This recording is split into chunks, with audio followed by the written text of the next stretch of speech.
Bueno, para la penúltima presentación vamos a llamar al escenario al ingeniero agrónomo Gustavo González Santa. Él es ingeniero agrónomo de la Facultad de Agronomía de la Universidad de Buenos Aires, donde tiene también un posgrado en microbiología. Es director de investigación, desarrollo y servicio técnico de Rizobacter Argentina. Profesor de microbiología agrícola de la UNOVA, la Universidad del Noreste de la provincia de Buenos Aires. Ha colaborado en la redacción de varios capítulos de libros sobre su especialidad y es autor de más de 150 trabajos de investigación, tanto como autor principal como en colaboración con diversos investigadores sobre la temática de bacterias simbióticas y de fijación libre de nitrógeno, bacterias promotoras de crecimiento y hongos micorrízicos. Gustavo nos va a ayudar a responder la pregunta de si los fertilizantes biológicos ayudan a mejorar la eficiencia en la nutrición de los cultivos.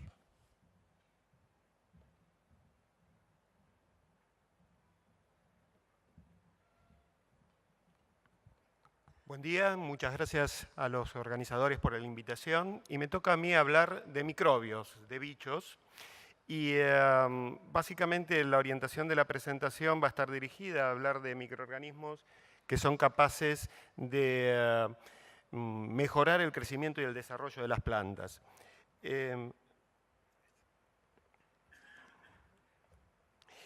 Yendo directamente a la pregunta que nos ocupa, tenemos un problema técnico.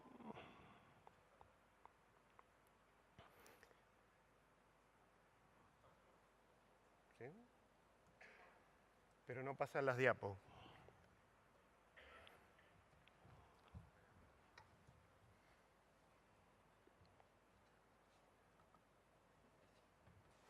Fantástico.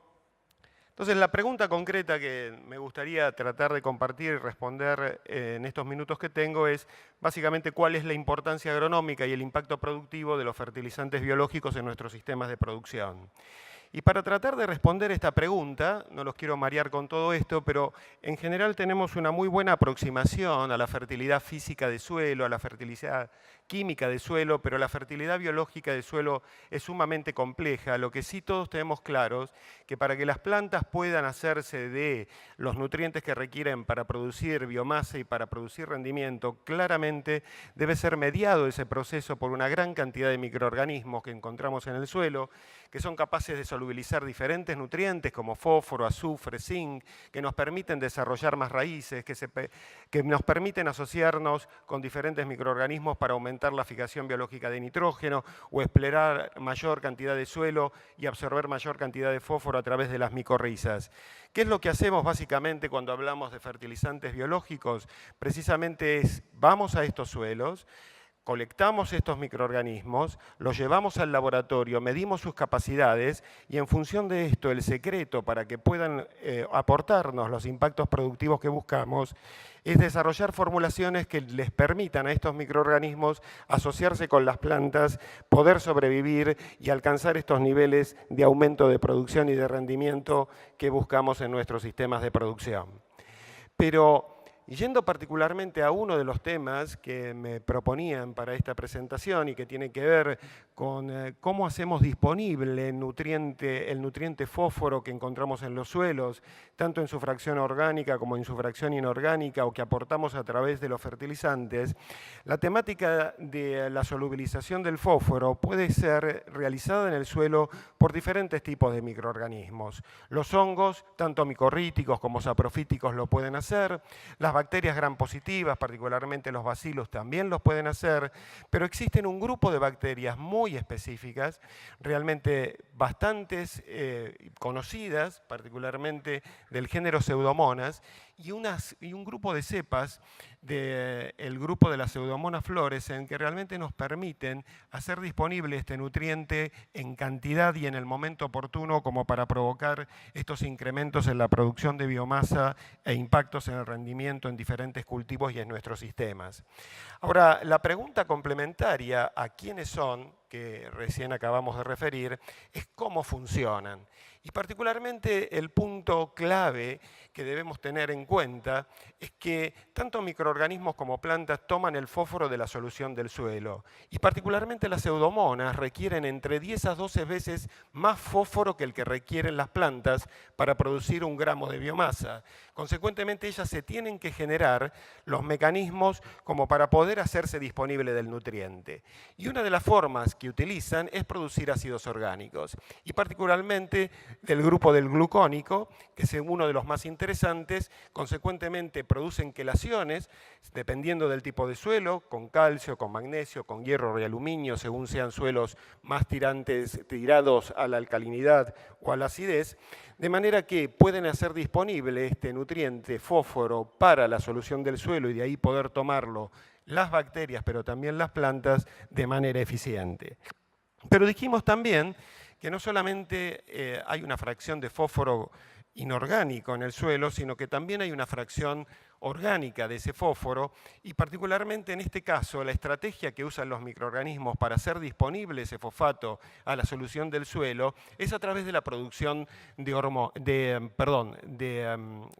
enzimas, particularmente del grupo de las fosfatasas.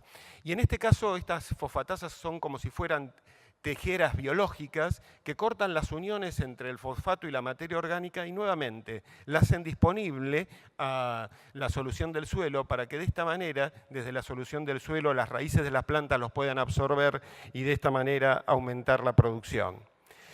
Pero además de hacer disponible este nutriente fosfato a la solución del suelo, tanto sea a través de la producción de ácidos orgánicos como de fosfatasas, hay un tercer elemento del que son capaces estas bacterias del género Pseudomonas y particularmente de la familia de las Pseudomonas fluorescens, que es la producción de fitohormonas.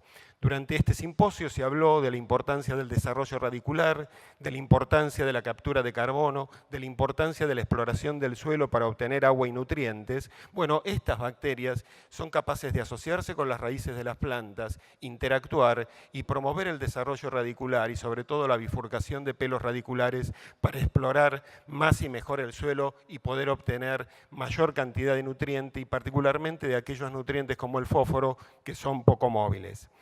Dicho esto, también se dijo en este simposio, la prueba ácida es el campo. El laboratorio nos permite averiguar muchas cosas, establecer muchas hipótesis, establecer pruebas de concepto, pero el campo es el que manda al final del día. Por lo tanto, quería compartirle algunos de los resultados que hemos obtenido a través de la utilización de estas tecnologías. Uno de ellos es la producción de biomasa y claramente en el caso de un cultivo como el trigo podemos incrementar más de un 15% la producción de biomasa, en este caso aérea, pero ocurre lo mismo hacia abajo de la superficie del suelo en el desarrollo radicular con las ventajas que esto implica. Y obviamente a ninguno de nosotros como productores o como agrónomos o como personas que estamos interactuando en el área del sector agropecuario puede escapar el tema de los impactos del rendimiento. Y realmente cuando hacemos las cosas bien, cuando logramos que se instalen estas bacterias sobre las semillas, sobre las raíces o en algunos casos en el suelo, permitimos obtener impactos de rendimiento más que interesantes. Aquí les traigo solamente 2 ejemplos para trigo y para maíz, hecho en colaboración con diferentes instituciones oficiales en diferentes áreas del país, en donde vemos claramente impactos positivos en el rendimiento que superan el 11% en el caso del cultivo de trigo cuando inoculamos con este tipo de bacterias y que están cercanas al 100% cuando utilizamos el cultivo de maíz. En definitiva, durante esta presentación yo he tratado de señalarles la importancia que tienen este tipo de fertilizantes biológicos para hacer más y mejor la disponibilidad de los nutrientes para los cultivos, de tal manera que la ecuación final que buscamos y a la que queremos arribar es básicamente hacer disponibles nutrientes como el fósforo, que no están fácilmente disponibles para los cultivos, para que mediados por estas bacterias que utilizamos para colonizar raíces y para hacer el nutriente disponible, podamos obtener mayor producción de biomasa y de esta manera mayor rendimiento. Permítanme terminar con esta reflexión. Generalmente no le prestamos atención a lo que no podemos ver, generalmente prestamos más atención a lo que pasa por sobre el suelo y no por debajo del suelo, y menos aún a la interacción entre los microbios y la planta. Pero creo que, como nos enseñó Pasteur, tenemos que tener siempre presente que la importancia de lo infinitamente pequeño es infinitamente grande. Gracias.